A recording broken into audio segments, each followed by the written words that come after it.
All right, and there we are. We're live. It is Wayne G with Sully. What's going on? Yo, what's poppin'?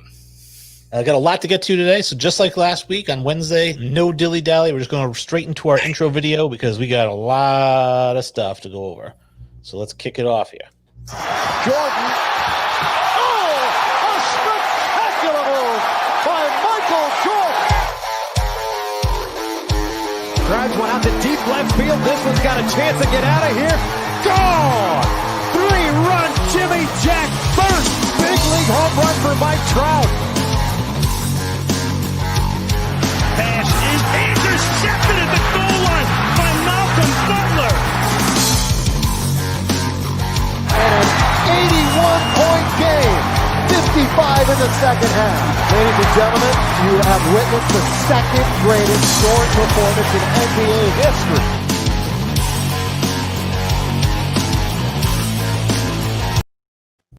Hey, what's going on, everybody? Hope you enjoyed the intro video. It is Monday. In case you can tell by our energy, we are definitely having a case of the Mondays. So, thanks for joining me, Sully. It was kind of a late. People don't realize because they just tune in. You're already on there, but it was a little bit of a late jump on. Yeah, had shit to do. It's a Monday, Yeah. My bad. Didn't mean to get your 60-year-old heart in a bustle. I know. I was having a stroke. So thanks for joining us. Obviously, you're watching us on YouTube Live, Facebook Live, on our Infinity Sports page, on the RTF Sports page, or the All ACCS page. Obviously, you can find the show gets rebroadcast in audio format. Let me scroll up here. I would say that, and then if you're listening, you don't know that I'm scrolling up. Actually, Sully doesn't know I'm scrolling up, so doesn't matter. I don't even know you're scrolling up.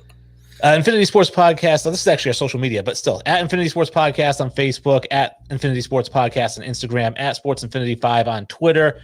InfinitySportsPodcast.com has it all there. YouTube channel, all the social media, interact with us, email, everything. So you can get in touch with us any single way. And then, like I said, on the All ACCS network, thanks to our new logo, you can also find us on iTunes, Spotify, Stitcher, and of course, YouTube will replay the video. I do recommend that for days like today where we have lots of visual stuff popping in and out, and obviously getting to see people's comments. We try to read the comments like, hey, so-and-so said this, but sometimes we don't, so that's our bad. If you watch the video, though, hey. You got all that on tap. You don't need all the visual cues. We do have a lot to get to today. Like I said, ton of stuff to get to. We've got some NFL. We're going to recap all of Week 4. We got the NBA Finals we're going to talk about, Major League Baseball playoffs. And first things first, though, let's kick things off with everybody's favorite segment, the news.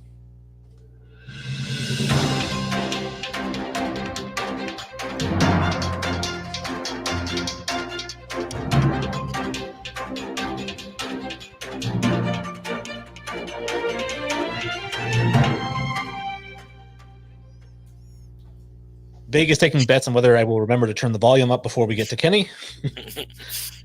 So the first thing on the news, now the thing everyone's talking about right now we'll get to last because it's the newest thing. I had to add it last second. So I kind of have things in order here. First things first, it's the oldest news, but Bob Gibson, 1935 to 2020, 84 years old, the man, the myth, the legend, he passes away. I know 84 years old, had a great life, right? I mean, superstar pitcher. I feel like 84 is pretty good. I mean, if I lived to 84, I think that's pretty good. I agree. 84 is a long time.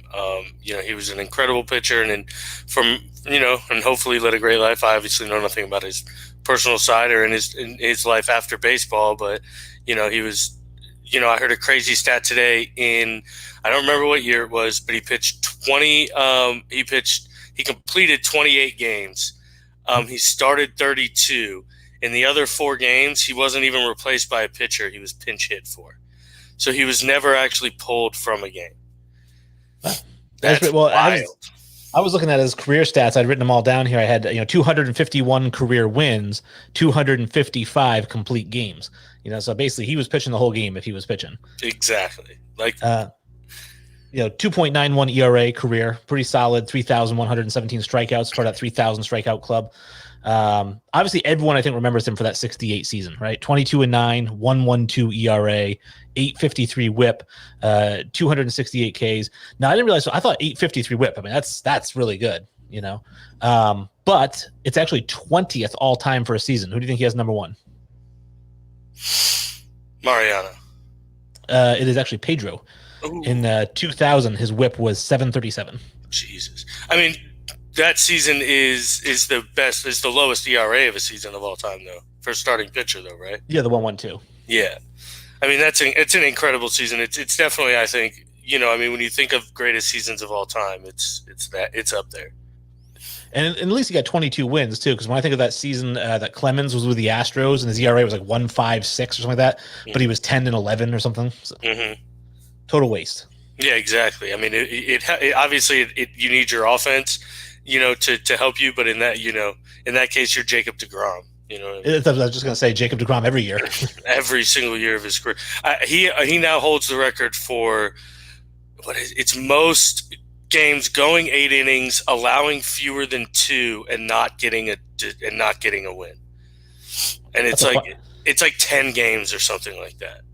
That's a fun stat to have. I'm a pitcher. He got it by losing the 2-1 game to the Rays, where he struck out like 13 and went 8 innings and then lost still somehow. And then that stat popped up as I was watching the game, and I was like, holy shit, that poor guy. Yeah.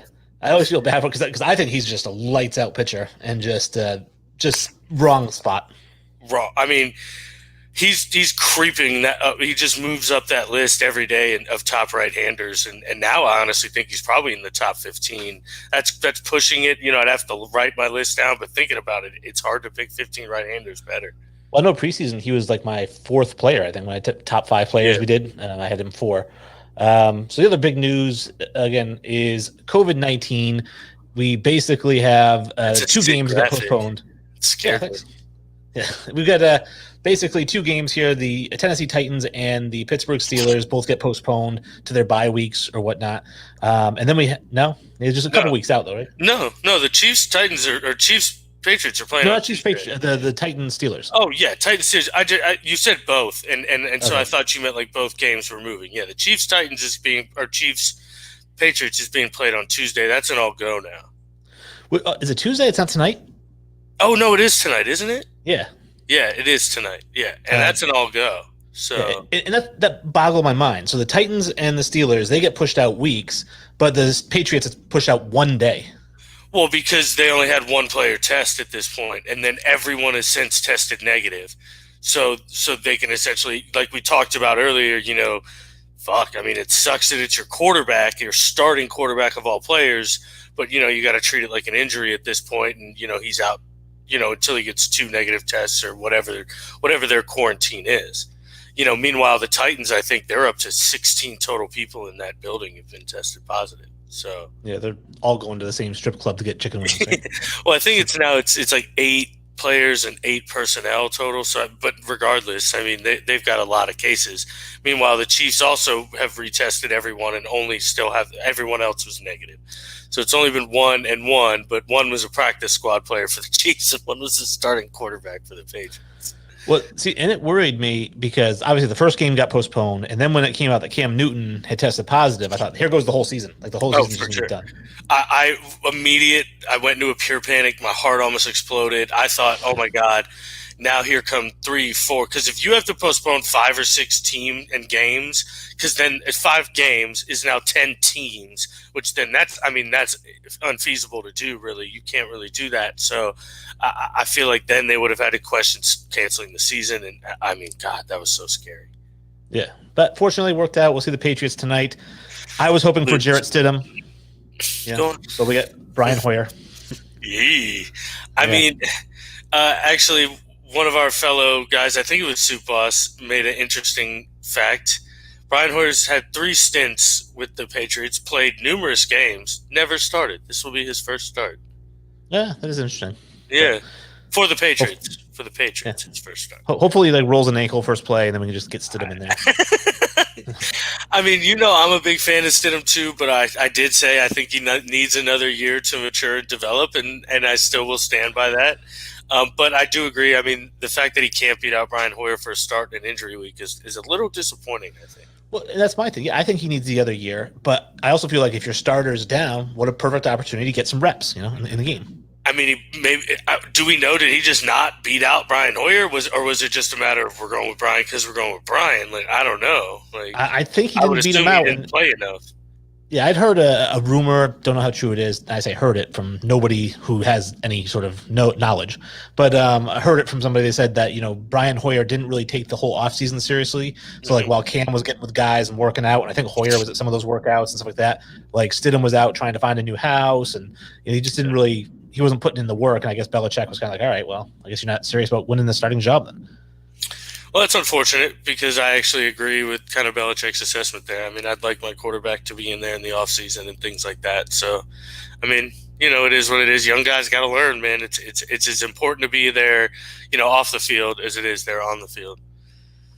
Some NBA news. We have Doc Rivers is out. Or no, he's in as the 70. He was out, now he's back in. He's out as the Clippers and as the can keep the same color scheme. He's good. Yeah, 76ers head coach. Now, here's the thing that I thought was interesting. So I was writing down some stats because I'm not a huge Doc Rivers fan. I know you said you're not a huge Doc Rivers fan either.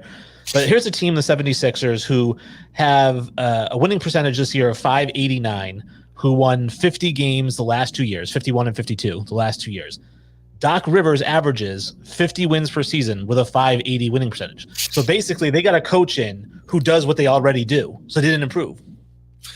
Yeah, and I don't think they really did improve in any way either from their previous coach to this one. I don't really love Doc. I don't think he offers, you know what I mean? His resume is so rocky, and I don't know. I just hate it. He's not a guy that I think is going to put you over the top, and that's what the Sixers need, and Doc is not that.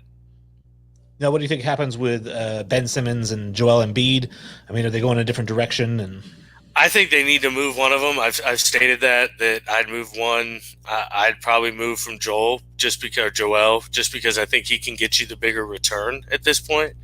But I don't know what you would get and who would you move him to or anything like that. So I'd seen one thing proposed that said, how about Ben Simmons to the Timberwolves for the number 1 overall pick? I'd need more. More than the 1 pick? Oh, yeah. See, I think if I was the Timberwolves, I would need more than just Ben Simmons. I would need a pick swap. See, I don't think so. I think Ben Simmons is very – I mean, he's 22, you know what I mean, 23 years old. He's still, I think, an elite defender and an elite distributor and an elite inside scorer. He just can't shoot the ball, which I understand is important in the NBA. But shit, Rajon Rondo found a role. You know what I mean? So he's been shooting during the playoffs. Yeah, I mean, but he wasn't during his whole career. You know what I mean? And I mean, 10 years ago, Rajon Rondo had a role and was great at it. And I understand, Ben Simmons would have to be more than that to warrant the number 1 overall pick. But I think he has been. The guy's a walking triple double, and he can lock down 2 or 3 positions. So I think he holds his value. I honestly would personally, I'd want more because I don't think the replacement. I don't think whoever you're getting at 1 is going to give you more than that. Like, so I'd move Joel Embiid for 1, and I don't know what Minnesota has really on their roster, to be honest with you. So nothing you'd want to give up if you're trying to build a winner. Yeah. So and so I don't think that would work, but maybe Golden State does it for Joel. Who knows? Yeah, maybe. Obviously, a potential trade partner if we're looking at Ben Simmons, we have Buddy Hield is not returning calls to Luke Walton or text. And recently, I guess they pointed out he liked the Doc Rivers to the 76ers tweet. So one of the things thrown out there was like, how about a Buddy Hield for Ben Simmons type of trade? And when I was looking up their stats, Buddy Hield is actually he averages more points per game. He averages almost 20 points per game versus Simmons 16. The thing that Simmons has going for you, like you said, walking triple double, he averages 8 points, 8 assists, 8 rebounds, 8 assists a game. But Buddy Hield obviously is a 42% three-point shooter versus a guy who can't shoot. So if you want a point guard, would you rather have Buddy Hield or Ben Simmons? Well, Buddy Hield is a pure shooting guard. So, I mean, I don't know if I would just kind of view him as that. But, I mean, I think I'd rather have a guy like Buddy Hield on my team than Ben Simmons, if I'm being honest, especially in this day and age. But then I don't think Buddy Hield is your number 1 true pure scorer. So, I'd want more than just Buddy Hield back for Ben Simmons. See, I'm a huge Buddy Hield fan, and it was kind of like I talked about that Oklahoma thing where you had Baker Mayfield to Jalen Hurts, or no, Baker Mayfield to Kyler Murray to Jalen Hurts, and then with Oklahoma basketball, you had Buddy Hield went right into Trae Young. So. Yeah, and which was pretty incredible to watch. But yeah. Speaking of coaching searches, we have the Clippers, the Rockets, and the Pelicans all need a coach. Obviously, the names thrown out there: Mark Jackson, his name keeps coming up. Tyronn Lue, his name keeps coming up. I read a thing saying D'Antoni to the Pelicans, maybe, which I guess. Van Gundy is another one. Jeff Van Gundy. I don't know. I guess there's no real sexy names out there, but I'm thinking if you are the LA Clippers, you cannot swing and miss. Like, you have to hit on your coaching hire. Agreed. I mean, you can't afford to ruin having two essentially top 15 NBA players on your roster, and then depth beyond that. I mean, you have great depth. All right, so Sully froze up for a second here. He'll be right back. Talking about obviously the coaching searches and the Clippers, and what these teams will do: the Clippers, the Rockets, and the Pelicans. I think the Clippers need to make a splash. My question for you is: so obviously I talked about Mark Jackson. I know it's a name that always comes up because what he did in Golden State, but I'm not a huge Mark Jackson fan personally. Tyronn Lue, I think, is way overrated, but he always gets interviews for these positions. I mean, if I'm putting you in charge of the Clippers, you're Steve Ballmer, right? I mean, who do you want as the head coach? Who are you going out and getting? Like I said, I think it was last week. I said I think D'Antoni's a decent little hire there. They already have a defensive mindset. Every player on their team is, I think, like a defensive-minded player. Montrezl Harrell, not every player. Montrezl Harrell is a very good defensive player. Paul George can lock you down defensively. Kawhi Leonard is a very good defensive player. Patrick Beverley is obviously a good defensive player. All these guys play great defense, and I mean, you put an offensive guy with them, and I think it just takes that team over the top. All Access Sports. Hey, what's up? So our new webpage, by the way, our new page on Facebook is All Access Sports. The All ACCS network, right? Yeah, All ACCS network. Yeah, is right there. And definitely tune them in. And then, of course, the big news, most recent news I have here: Bill O'Brien is out as the Texans head coach. Romeo Crennel is going to take over as the interim head coach. I mean, we talked about this last week. We talked about it the week before. Firing a coach after week 4, mid-season, I just think it causes too many issues. I understand they're 0-4, and it's like, what do we do? Do we just go the whole season like this? But is Romeo Crennel really going to turn that franchise around? I think this team is destined for a 4-12 season. Well, I mean, I just think that he had to go at this point. He was in charge at so many levels. He was the offensive coordinator, the head coach, the GM, and they were all failing at all 3 levels. Excuse me. And, Field Yates obviously posted the tweet today where they're the highest payroll team. They don't have a first or second round pick next year, and they're 0-4. It's like, man, that's just as bad as it gets if you're an NFL franchise. Yeah, I mean, they got nothing back for DeAndre Hopkins. They traded away their first round pick and their second round pick to the Dolphins for, was it Laramie Tunsil? Yeah. And so he's actually playing very well. That's probably one of the lone bright spots. But it's still, you're going to go, like I said, 4-12 this year. You're probably going to get the 6th pick or 5th pick, and you're not going to get it. It's going to go to Miami, who could end up with 2 top 5 picks. They're definitely going to get 2 top 10, it looks like, which even in itself would be insane, especially in this draft where there's, I think, like 3 or 4 or 5 like elite players. So, well, and there's like 3 or 4 potentially elite quarterbacks in this draft. It seems like a very quarterback heavy draft. It is, but they just took Tua. You know what I mean? With the 3rd overall. Yeah, pick. but there's like Penei Sewell is. I'm telling you, he's the best offensive lineman I've ever graded. Now, granted, I wasn't grading Orlando Pace.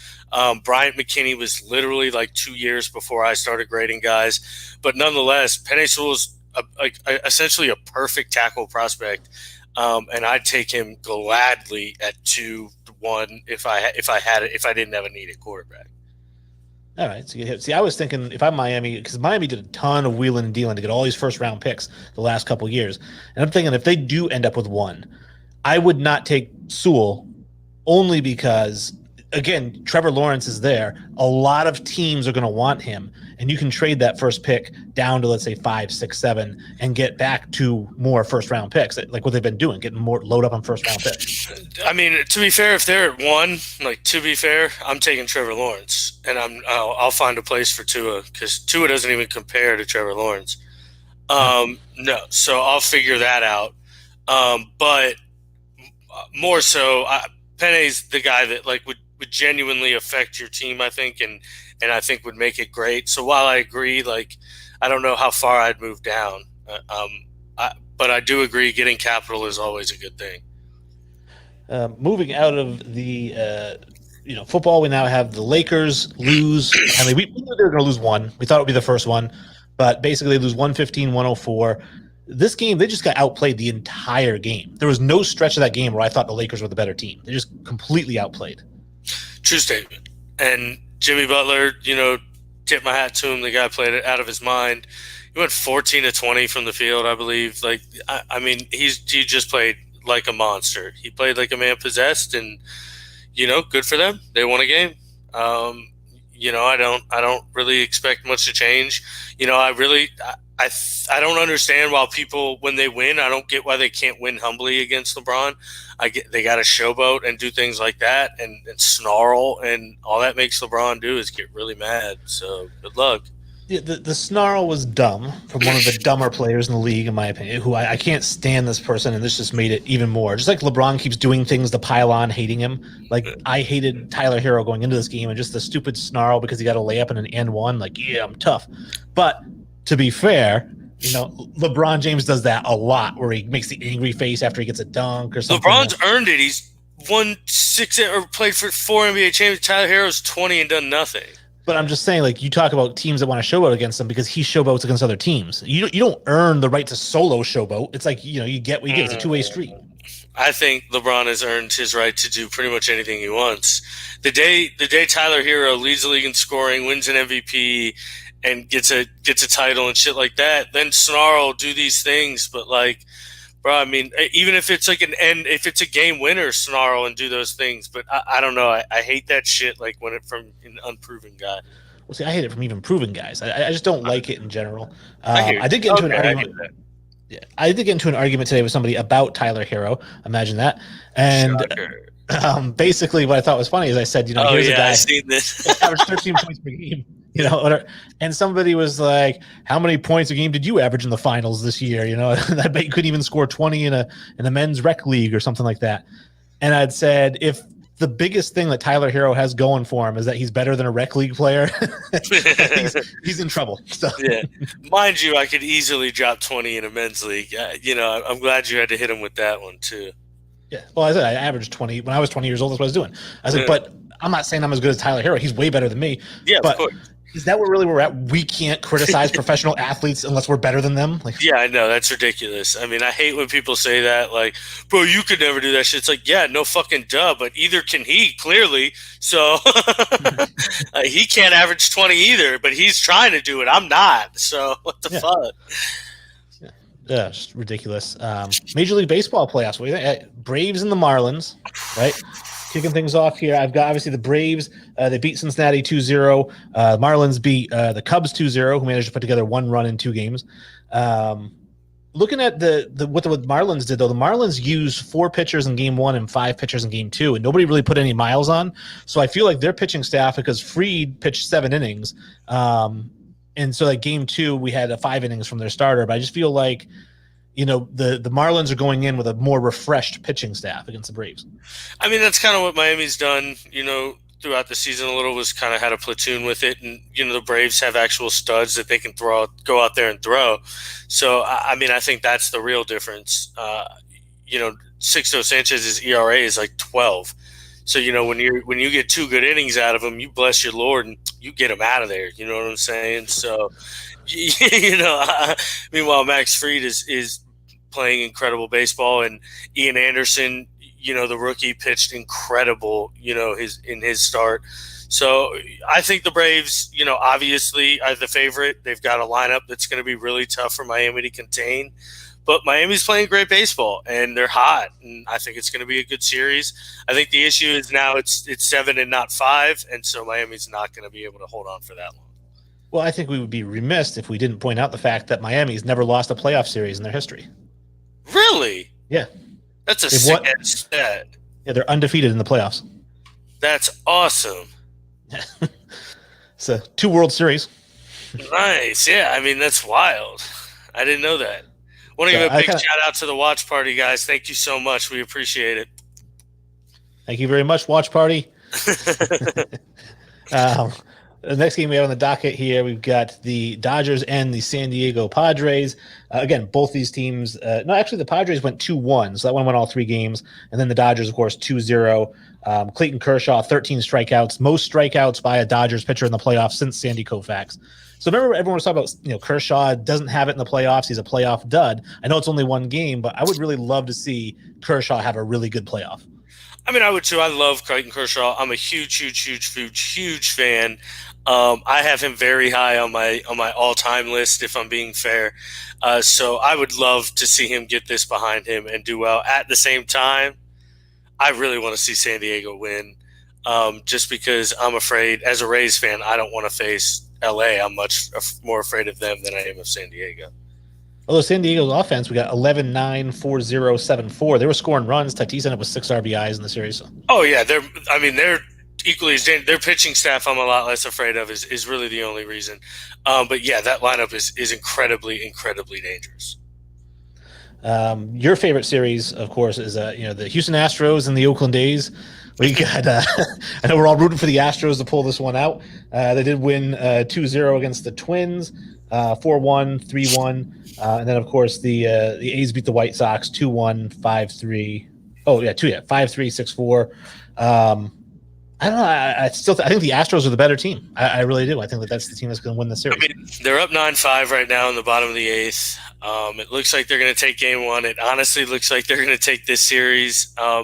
I agree. I think they're the better team. Unfortunately, all their players were not performing very well. I sent you a stat earlier in the year that showed their batting averages at the time, and they were all atrocious. But the playoffs is a different beast. You can get hot in a certain amount of time, and then it doesn't matter if you hit 214 for the year, if you hit 320 in the playoffs. You know what I mean? Well, that's how Kung Fu Panda got paid. Exactly. And then, of course, we've got the Tampa Bay Rays and the New York Yankees. This one should be a really good series. I would think the Yankees obviously pummeled Cleveland. They scored 22 runs in the 2 games that they beat them. The Rays also 11-3. They outscored in their 2 games. So the Rays pitching staff seems to be looking pretty good, much better than the Yankees. I know you pointed out Garrett Cole had a great game. And then, of course, they gave up, 9 runs in the 10-9 win. So they didn't look so good there. The Rays, I think, might have the better pitching staff, but I just feel like that Yankees lineup is just so much power in that lineup. I mean, they do have a ton of power, but I really don't think this is going to be a close series at all, if I'm being honest. I think we touch up Garrett Cole, too, when we face him tonight. I think we're going to take this game 1. And if we take game 1, I think it'll be kind of smooth sailing. I think we'll finish it in 5, if I'm being honest. All right, so that's pretty. So I'll set up a Rays Astros. I know you're really going to be psyched for that one. I will. Oh, if we lose to the Astros, I'm going to flip tables. All right. So that leads us to the NFL. It is time to talk NFL football. But before I bring up the first little graphic here, obviously we got to talk about how we did in our bets. Not our bet. We didn't bet against each other. Yeah, I honestly cannot remember it all. I need to start writing my shit down. Well, I did not do well. I went 4-8-1 against the spread. Means I did great because I picked against you a lot. You went 7-5-1 against. Man, that's back-to-back winning weeks. Let's go. Over under. I went 7-6. You went 11-2. Let's go. 11-2 over under. So if you were betting with Sully over under this past week, you made some serious bank. You made some dough. Let's ride it. And so the first game we have is the Thursday night game, which we talked about, which was the Broncos 37-28 over the Jets. I'm not going to lie. That's a really high-scoring game. I thought that was going to be a much lower-scoring game with how crappy those 2 offenses are. But they just piled up the points. Obviously, Brett Rippon got the start. He goes 19 of 31, 242 yards. But really it was, Melvin Gordon, right? 23 carries, 107 yards, 2 touchdowns. I really liked the signing when they signed Gordon, and they got him for a bargain, like $4 million or $5 million 1 year deal or something like that. And there was talk like, oh, he's going to split with Lindsey. I know Lindsey got hurt, but I feel like that was never going to be the plan. Like, he is the full-time starting running back there. Well, when they say split, I mean, let's say like Lindsey was still going to get 10 to 12 to 15 touches a game, I think. I'd say 10 to 15 touches a game. And, that's essentially splitting. I think that Melvin would have gotten his 20 to 25 still every game. I think he was definitely their main back, their workhorse who they wanted. And now this just gives him the ability to do more. I mean, he had a big, I think it was a 43-yarder with 2 minutes left. But, I mean, he's running the ball well, and the Jets are just a dumpster fire. Well, Sam Darnold, 23 of 42, so 19 incompletes. And let's see. So but he had no turnovers, right? So, right, he didn't throw an interception, but he also didn't throw a touchdown. He did run for a touchdown. Nice one. Did you see it? I didn't see the touchdown run, no. It's like a 46-yarder. He was like, he was cooking. It was nice. And we've talked about this. I like Darnold. I really do like his talent. I feel like he's being wasted there with the Jets. And we just talked about what do you do with the number 1 pick? And obviously you could take Trevor Lawrence here. And I talked to you about this off the air. I said, I wouldn't take Trevor Lawrence. Again, I know he's better than Darnold. I'm going to say that. But you're just taking a quarterback and putting him into the same crappy position, and he's not going to succeed. Like, you need to build that team before you can start with a quarterback. The quarterback's not going to do anything for you. See, I understand that side of it, but also at the same time, a quarterback, because you got to think too, it's a new coach also. Adam Gase is out. Adam Gase is gone. He's not going to be there. So it's a new quarterback, or it's a new coach also. It's probably going to be a whole new regime, a new offense, all kinds of these things. And the example I liken it to is Josh Rosen and Kyler Murray. Josh Rosen was in there, the year before as a first-round pick. The very next year, Kyler Murray's there at number 1 and is a franchise-changing player. And you take him, and then you figure out what to do with Josh Rosen. Who gives a crap at that point? Because Kyler Murray can effectively change your franchise. And Trevor Lawrence can do that, in my opinion. All right. Well, I mean, look at the one stat I did like from the Jets is Pierre Desir gets 7 tackles, 2 interceptions. I am a huge Pierre Desir fan. I know a lot of people probably don't even know who he is, but I used to take him in Madden every year. I would trade for him because he had like a 93 speed. He's fast, and he's like 6'2", 6'3". So he's one of those really long cornerbacks. And I just favor those types, like the Sherman-type corners. Yeah, buddy. Next game we have here is the the Colts and the Bears. The Bears, who used to be undefeated and are no more, 19-11. So much for Nick Foles carrying this team to glory in the promised land. It is going to be a long season for that Bears team. I think that, much to Brandon's chagrin, I think we will see Trubisky replace Foles at some point, and it may even go back again the other way because they're just so bad. I agree 100%. There was a meme that was like, Nick Foles, and it was like this super pretty girl, and then when he's off the bench, and then Nick Foles when he's a starter, and it's like an ugly ass broad in a wig, and it's for some reason he just looked much worse. But I said this at the beginning of the year. These are the games the Colts are going to win. 19-11, 20-13 games that are just sloppy wins that nobody talks a lot about, but they pick up a lot of them up. So, I mean, I think the Colts are a solid ball club, but still, yeah, the Bears are not good. Well, looking at the total yards between the teams, 289 to 269. Talk about a boring game. There's just no offense. That had to have been a terrible watch. I bet Bill Belichick loved it because he got to see the punter a lot. He's like, oh, the punter's coming back out. Yeah, here we go. I did have a note here because we talked about Darius Leonard being just a tackle machine. I mean, the guy gets nothing but tackles. He had 1 tackle in the game. What? 1 tackle. Yeah. That can't be. He had to have gotten hurt. Something. Something. I don't know. But I know Roquan Smith had 11 tackles. He's a guy. I really like him. He's really good. Next game we got here, we have the Saints and the Lions, 35-29, another high-scoring game. The Saints improved to 2-2, I think still below their expectations where they'd like to be at this point. Drew Brees really doesn't look great. I mean, 246 yards, 2 touchdowns and interception. Kamara looks unbelievable again. He's just ridiculous. And then we have, Stafford. I mean, Stafford threw 3 touchdowns and had an interception. So, I mean, he only had 200 yards passing, but I don't know. I like Stafford. And just one of those situations where it seems like no matter how good he plays, he's going to lose. Yeah, he is a little snake bitten, I think, unfortunately. It just seems like they can never put it together and get it right. And then on the other side of the coin, Drew Brees just looked bad.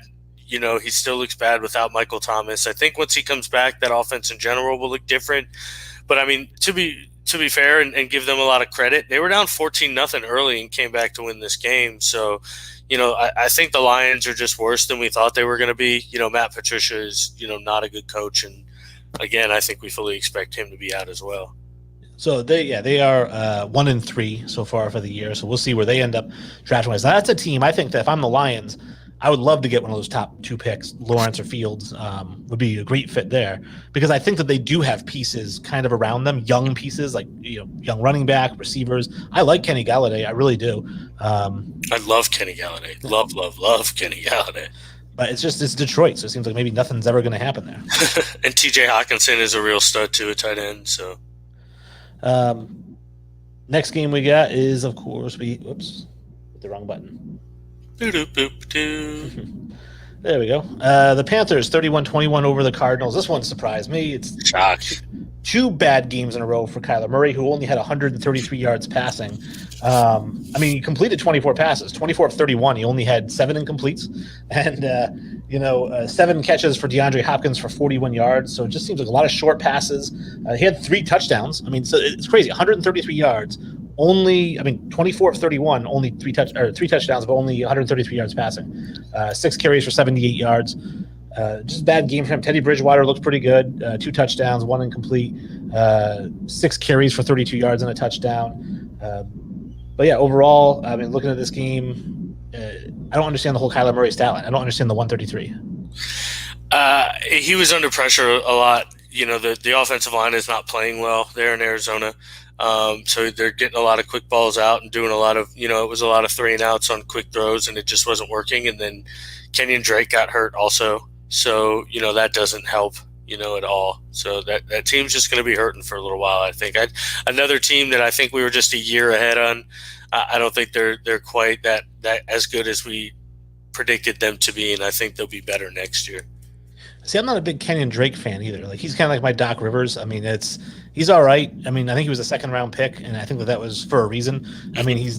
He is a decent kind of receiving back, but almost like a James White, right? Like, he's a great receiving back, but you don't want him as your full-time back, And I think that how good would this Cardinals team be if they could pick up like a Travis Etienne? Oh yeah, they'd be. Any time you can pick up a Travis Etienne on any team, you're really stoked. That'd be a fantastic grab. How great wouldn't Clyde Edwards-Helaire be on this team? You know what I mean? He'd fit right in. He'd be perfect. So, yeah. No other real notes. It's funny. We're kind of breezing through the football. We have a lot of time to just chat at the end of the show here. The Bengals win 33-25. Way to go, Joe Burrow, who gets his first career win. He throws for 300 yards. It's the 3rd week in a row he's done that. The Jaguars fall to 1-3, and we thought that was really good. Right? The 3 consecutive 300-yard games? I don't know. I'm pretty sure. I could be wrong, but I'm pretty sure I saw the smoking a cigar meme where he was doing that. I know that the Jaguars obviously came out 1-0, and then even when they lost that 2nd week, it was like, they still look good though. And then it's like, they look really horrible. Although again, Gardner Minshew, 351 yards, 2 touchdowns and a pick, not horrible, Yeah, if you're playing fantasy, when DJ Shark is playing, Gardner Minshew's a quality start. Joe Mixon blew up this game and just absolutely dominated. I think he had damn near 190 total yards and 3 touchdowns or some shit. He played fantastic. And then Joe Burrow, I think is just coming into his own. I think he's figuring out this offense, figuring out NFL defenses. He had some throws that were so incredibly accurate. It's just insane to watch him play. Him and Tyler Boyd look like they're developing a really good connection. I love the Bengals and their future. See, the other stat I wrote down is that your buddy T. Higgins had another good game, 4 catches, 77 yards. He did. He did. He had a solid game. He's not really separating. If you watch the plays, he's making good contested catches, and he's got a lot of yak, so that's helping him a lot. Well, to me, and I don't know if we talked about this in our draft show, I like T. Higgins. I don't think he's a burner. He's not Randy Moss, so he's not going to take the top off. But he reminds me more of like a Larry Fitzgerald, right? He's got good hands. He's big, so he gets kind of like that position where he gets the ball. I mean, I don't know. I like those types of receivers. You got to have some of those guys. Yeah, I mean, but he's like 6'5", like 136 pounds. Like he needs to swell up.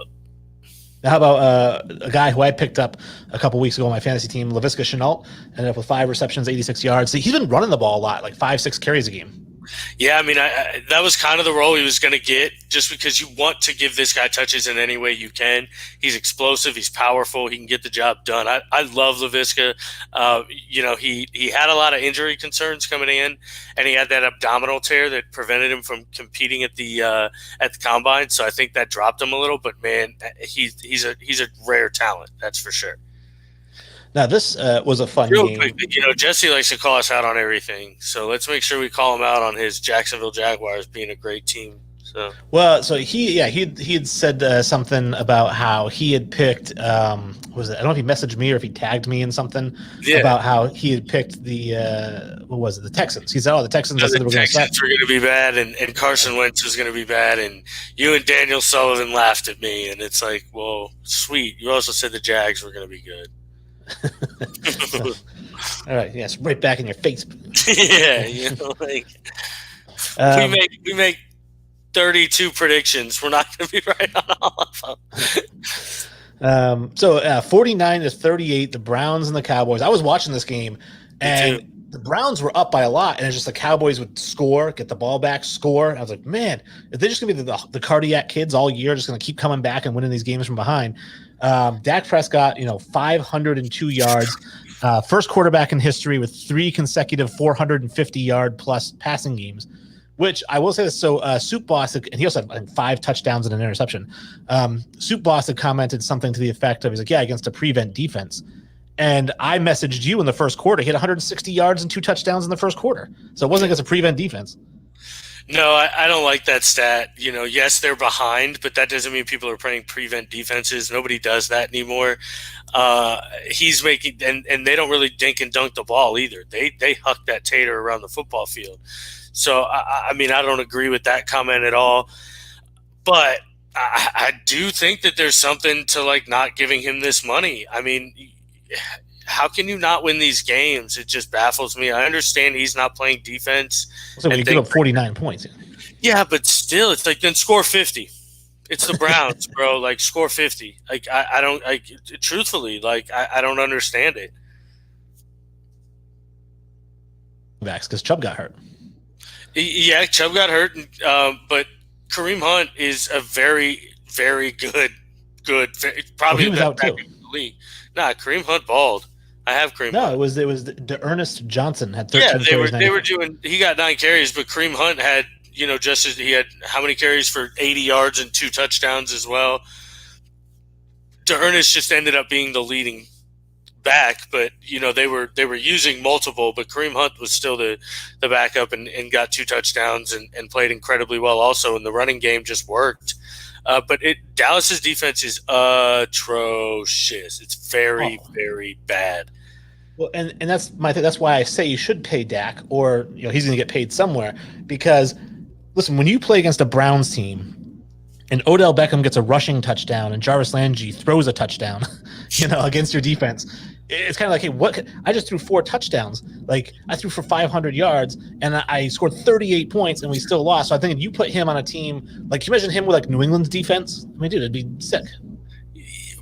Yeah, but he wouldn't be throwing for 500 yards. But, yes, I mean, again, I think it's a little bit of both. He's making these plays, but he's not making them in certain situations, and he still is having turnovers and things like that. So, I mean, I can't blame it on him. Obviously, the defense is the issue. You're not going to win a ton of games. You give up 49 points. I will 100% agree with that. But, I mean, if you want to get paid as the number 1 quarterback in the NFL, you've got to win. You've got to beat Browns regardless. Like, nobody was saying Patrick Mahomes had a good defense, and he was still putting up 50 points and beating guys. So that's just kind of my take on it. I agree he's a great player and is going to get paid. But if you're talking you want $45 million a year, you got to beat the Browns. Yeah, I guess. Again, I think like you said, we can say it back and forth as much as we want. He can't play defense, and all you can do is try to outscore the other team as best you can. And when you throw for 4 touchdowns, like if he had 2 touchdowns and 1 interception, I'd say, all right, yeah, he really did do his job. But he threw for 4 touchdowns.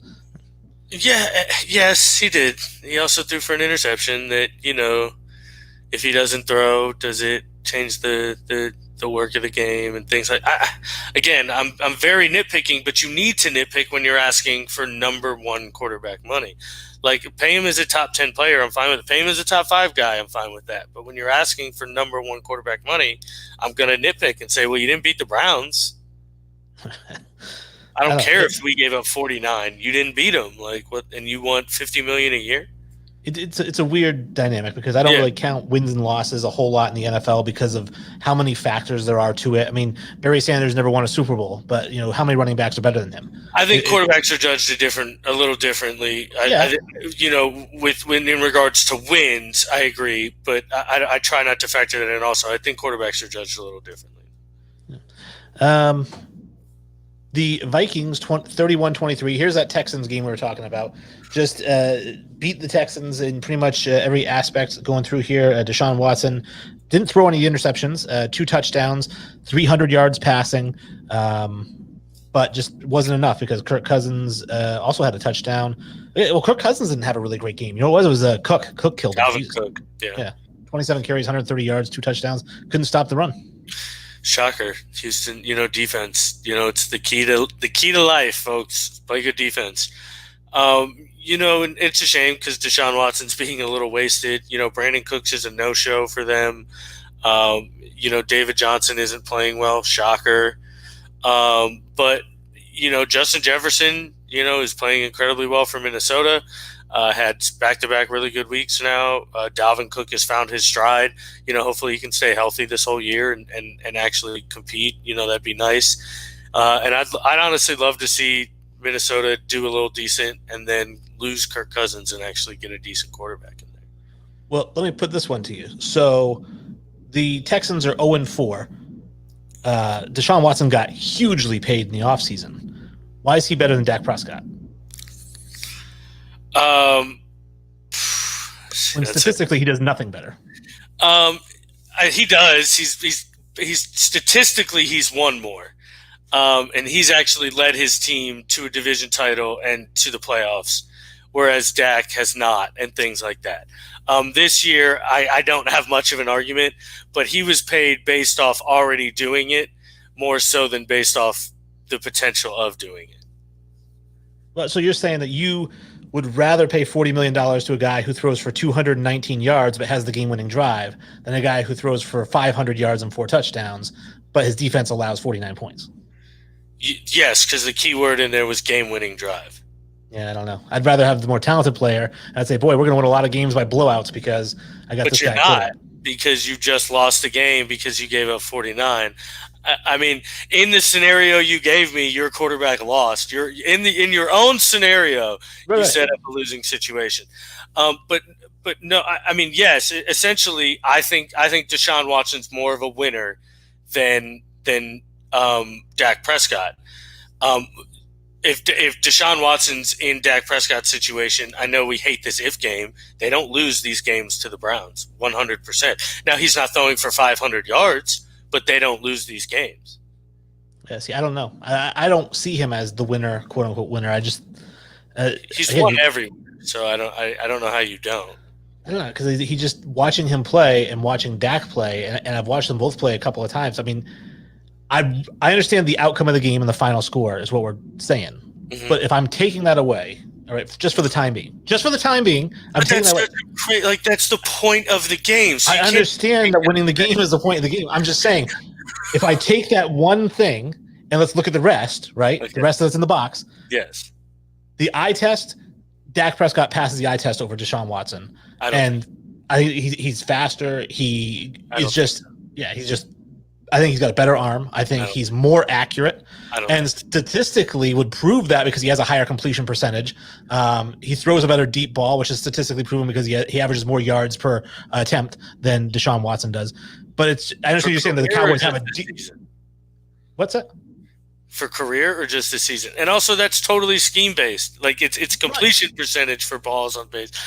And that's fine and everything. You take all of that, all right, and you put it into a box, and that box is this big. And then you take winning and you put it into a box, and that box is this fucking big. I'm sorry for my language. I apologize. And that box is this big because that's what matters. And then, yes, these things are nice, but they don't win football games. This one does. And I understand the whole winner thing. I do understand that. But I don't see Tom Brady when I see Deshaun Watson. And I'm not saying I see him and Dak Prescott either. But I'm just saying that between the two of them, I would rather have Dak Prescott. That's just me. I get you. I mean, if he doesn't throw for 450 straight yards this year, we're not having this conversation. I think you're kind of a prisoner of the moment right now. But he had a great year last year. He had more passing yards than anybody, didn't he? Was he like number one? Yes, but again, but he didn't win a ton. But it's a huge thing. So it's not a prisoner of the moment. He averages a lot of passing yards. Like now, I got to bring this up because now you didn't tell me we're getting a Deshaun Watson, Dak Prescott argument. I didn't know we were getting into this because I'm a huge Deshaun Watson guy. I'll back him till the day I die. I think he's incredible. So yeah, there's no way he completes the ball more than a 67% clip or a 68% clip last year. I got to see this. I wish you would have told us we were going to do this. All right, yeah, because it's definitely a lot of dead air here. Because you're killing me now at this point. Well, I wasn't planning on doing it until you poo-pooed all over Dak in our last segment, and then I was like, all right, now I'm going to bring up your guy.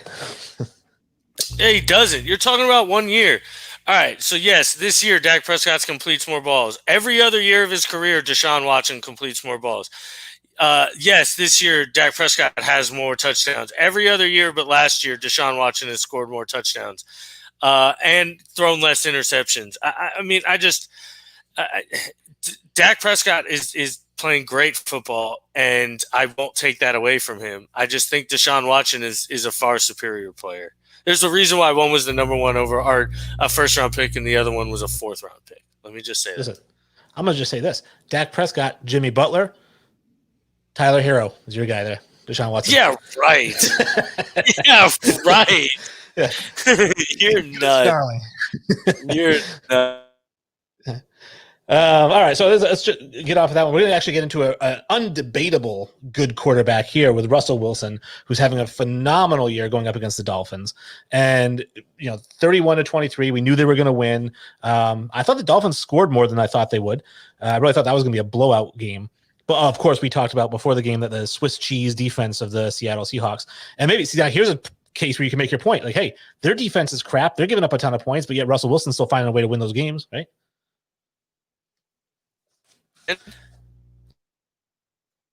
Oh, actually, it froze up for a second. So I will let you reply to that when you get back in here, because I feel like, again, that's making your point for you, because you talked about how, yes, the Cowboys gave up a ton of points, but, in this case, like you said, so does Seattle, and yet Russell Wilson still finds a way to win. Exactly. Seattle and Russell Wilson is a top 5 paid quarterback and, one of the best in the league, if not the best, and therefore deserves it. And exactly, that's great. I'm glad you segue this right into it. But, it's truly the difference, because they didn't look great. They were down early. They had to come back and they had to win this football game. And, Russell Wilson is just so incredibly talented. God, he's so good. I've come around. I was not a Russell Wilson fan. I want to say going back about 3 years ago. 3 years ago, everyone was making a big deal about Russell Wilson, and I didn't see it. And then over the past couple of years, every game I watch him play, I'm like, God damn, there's like nothing he can't do. Like, he's so good. He's so good. It's insane, and he defies it because he's 5'11". He shouldn't be able to get these balls through these passing lanes. People don't understand. You're standing behind guys that are naturally 6'4". Then they put helmets and cleats on, so they're probably 6'6", 6'7". Everybody's got their hands up trying to make themselves as big as possible, and he's throwing dimes. I mean, the way he's able to drop the ball in the way he does is just brilliant to watch. He's got a lot of great weapons. Tyler Lockett, DK Metcalf are incredibly fun to watch. Chris Carson's a great running back. And again, they've got a shell of a terrible defense, and he somehow manages to win ball games. Well, and talking about DK Metcalf, because I know this is a guy that you didn't like in the draft. He's a big, fast, kind of a workout warrior. He looked good in a t-shirt and shorts, right? Not a very strong route runner. I still think he's not a very strong route runner. But when you're that big and fast, I guess you don't really have to be. People just still continue to let him run by them. And that's really what he's doing. That's how he's making all these big plays. He just runs right by people. And then once he stacks you, you're never getting around him. He's a monster. I mean, and then after the catch, he's incredible because he's TO. I mean, he's just a huge human being. And, he's very fast and very strong. I agree. He's not very polished. We talk about how he dogged Stephon Gilmore. Well, he really didn't. He had zero separation, and that's my argument against him is he doesn't get a ton of separation. He just makes great contested catches. So, well, who I felt even at his absolute prime was never a great route runner is the guy that you have as the number one receiver of all time, and Randy Moss. Agreed. I mean, you can just take the top off the defense, just throw it deep, and he'll go up and get it. Agreed. The one thing I think he did develop was a really good comeback later on, because he knew people were respecting his speed so much that they'd play so far off that I think he developed a really good comeback. So, yeah. This game here is one that you have an interest in. The Bucs win 38-31 over the Chargers. A little bit of a barn burner there. But old man Brady, 5 touchdowns to an interception, 369 yards, 30 of 46. So, again, here's the situation. Again, another great one for your argument, right? Which is where he basically has a Dak Prescott type game. Almost 400 yards passing, 5 touchdowns. His team gives up 31 points. But here's a guy who I would 100% agree. Tom Brady's a winner. Like, this is a guy who's not going to lose. Exactly. And again, I'm glad you're making my argument for me. I love it. But yeah, true. I mean, this one was a worrisome game. We were down early. Tom threw a pick 6, which, for some reason is just what happens in Tampa. We just have a sickness down here where you throw pick 6s. But we were able to battle back and win this game. Justin Herbert, bro, you keep playing like this, you're going to make me buy a Justin Herbert jersey and eat some words here, man, because I was your biggest hater, and you're playing incredibly well. You're playing some great football. 2 of your passes were, guys were bearing down.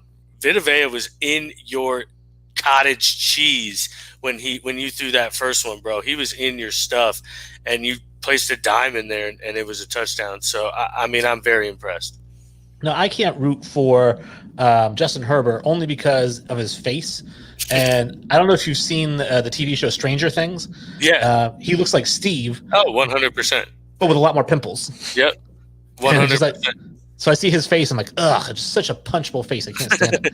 He looks like a Disney Channel star to me. It's wild, dude. He's just – I can't root for him anyway because I don't like him. But, Austin Eckler's out too now, so the Chargers are going to be in for it. He just hit the IR. I think they're going to be in a rough spot here. Now, I thought the interesting stat in this game, so their wide receivers had 3 touchdowns. So Herbert threw for 3 touchdowns. And each one of those touchdown passes was to a guy who that was his only catch of the game. Yeah, exactly. That's kind of how it went. It was just like one guy got loose, broke our defense. Both of them, or 2 of the ones that I saw were on essentially all-out blitzes where the guy got over the top and we just didn't get there. And Herbert dropped back, and then threw one off his back foot that was just a dime. So it is what it is. Yeah, I like his skill set. He's another of these guys, 6'5", 6'6", big arm, and he's mobile. He ran like a 4.69 at the combine. He can run. He doesn't seem to run a whole lot though, right? Although he led the team in carries with 5. So yeah, they're not trying to use him a whole lot to run, obviously. But yeah, he has the ability to. He can definitely get out there and scramble. Let's see. We got from the Buccaneers and the Chargers, we go to the Washington football team losing 31-17 to the Ravens. Again, another foregone conclusion. Ravens improved to 3-1. Washington football team goes to 1-3. Yeah, again, Lamar Jackson had a Lamar Jackson game, a little less than 200 yards passing, but he also ran for a touchdown.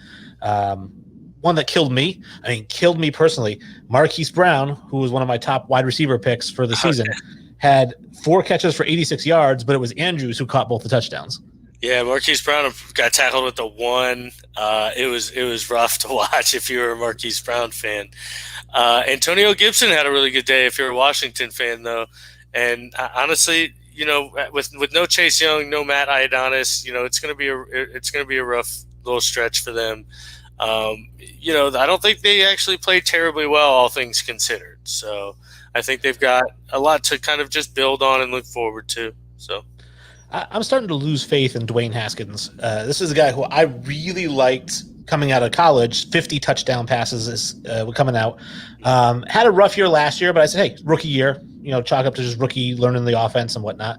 And then this year, even this game, he threw for 300 yards. He didn't throw an interception, but he also didn't throw a touchdown. So when I think of Dwayne Haskins being a top 5 pick, if you're a top 5 pick, you can't be a game manager. You just can't.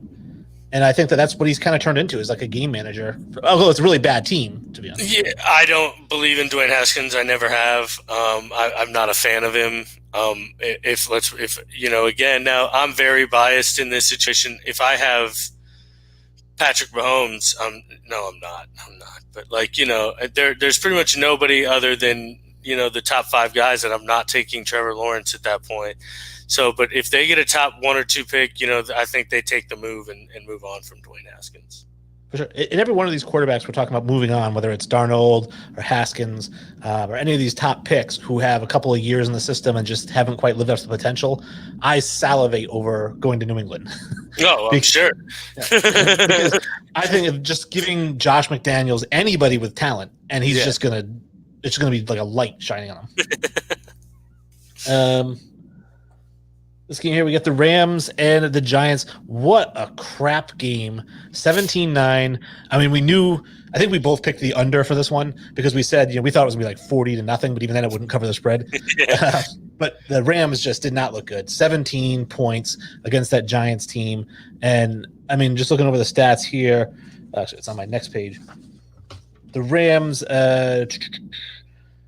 Goff had 200 yards passing, 25 of 32. So again, 32 pass attempts, 25 completions, only 200 yards. You averaged 4 yards per completion. Mm-hmm. What a boring ass game. Basically, your completions were just run plays. Yeah, that's kind of their system. McVay kind of tries to get things like that and then tries to do shots over the top, but apparently that just didn't happen today. During that game. This is one game I couldn't even have tried to watch if I wanted to. I know Aaron Donald was bullying kids again out there. That's just what he does. My man's a monster. The highlight of the game was after when Jalen Ramsey and Golden Tate fought. That was the best part, and then it started a whole brawl. So that was by far the best part of the game. Which will lead me to, because it just popped into my head, a little segue into best defensive back wide receiver brawls of all time. I obviously think, Andre Rison, Deion Sanders is a fantastic one. Andre Johnson, Cortland Finnegan. was a great one. Yeah, I think he ripped his helmet off and he was like, yeah, that one was fantastic. That was a good one. I think of Aqib Talib grabbing the necklace off of Michael Crabtree. Yeah, ripping Michael Crabtree's gold chain off. God, what a bitch move. But yeah, I guess Jalen Ramsey and Golden Tate fought because Jalen Ramsey's was not hooking up. It was his baby mama is Golden Tate's sister. Okay. And they have 2 children together, and then they have ended the relationship, and I guess Golden Tate is not happy with that.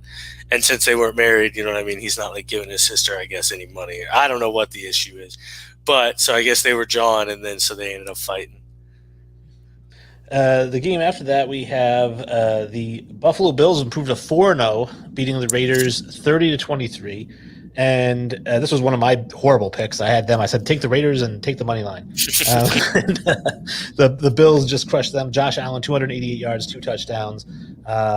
Stephon Diggs, 6 receptions, 115 yards. Although my guy Derek Carr, who I love, again, 32 of 44, 311, 2 touchdowns, 0 picks. So another solid game for Derek Carr that just doesn't come away with a win. Yeah, Josh Allen is just a stud. The guy's playing incredible football. He's really kind of ascended, I think, into that elite level at this point. And then they just shut down Josh Jacobs, and that I think effectively is what lost the game for the Raiders. They just couldn't run the ball. They couldn't run the ball in situations they needed to. They were stopped on 4th down. Derek Carr played a great game, but he is the epitome of a game manager. Unfortunately, I think he's just a step above that, a step below a great, I don't want to call him a game manager because he's throwing for 300 yards and 2 touchdowns, but he's also, I don't think, a guy that's going to win you football games. So I'm not really sure, but I think it's a great win for Buffalo. They got a murderer's row of a schedule coming up, though. So I can't wait to see the Patriots in Buffalo. But we'll see how the Patriots do against Kansas City tonight. Yeah, the Buffalo's got Kansas City, the Patriots twice, Tennessee. I think they play another. They've got a rough schedule coming up.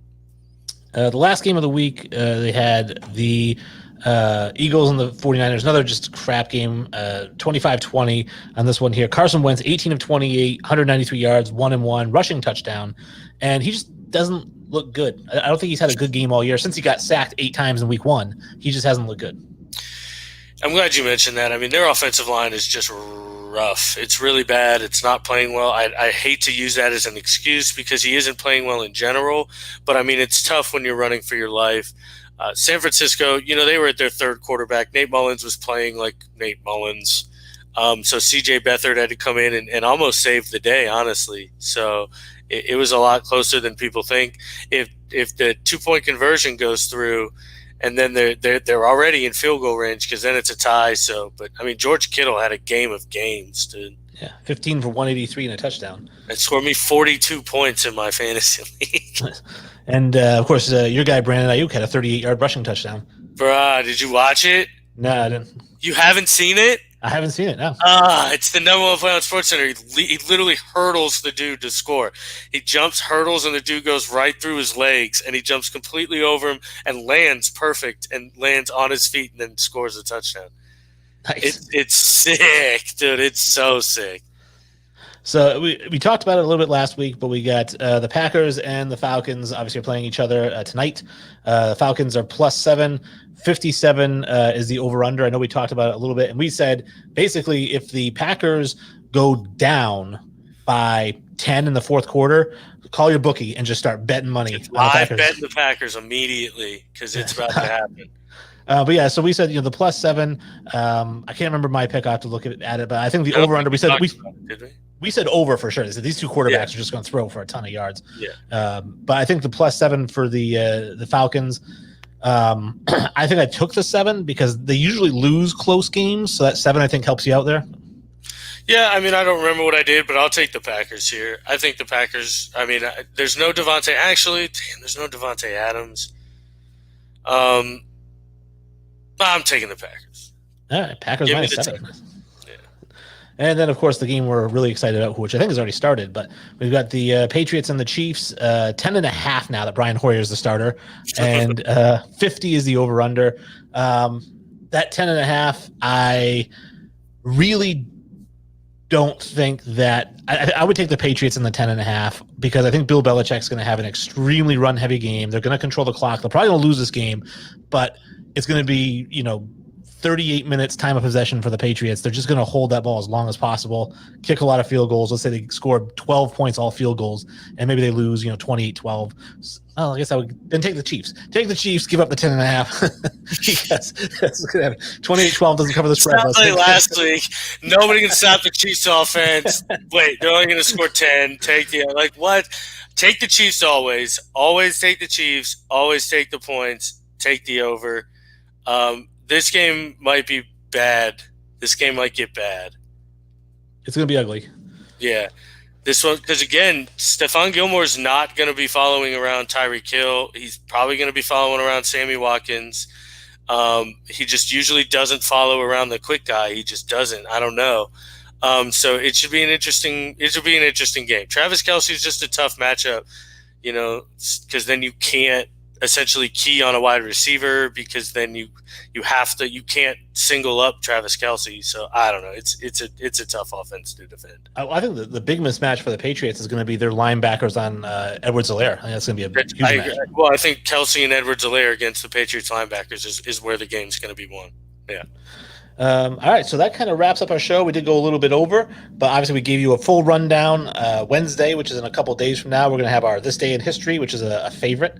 We're going to talk about next week 5 picks, and we'll see if I can do any better. I've just been dog shit. Don't go with my picks at all because at this point, just follow me. I'm crushing right now. Man. But other than that, yeah, I appreciate everyone tuning in. Thank you again for watching. Thank you for listening, downloading, visit the store, buy some stuff, support the show.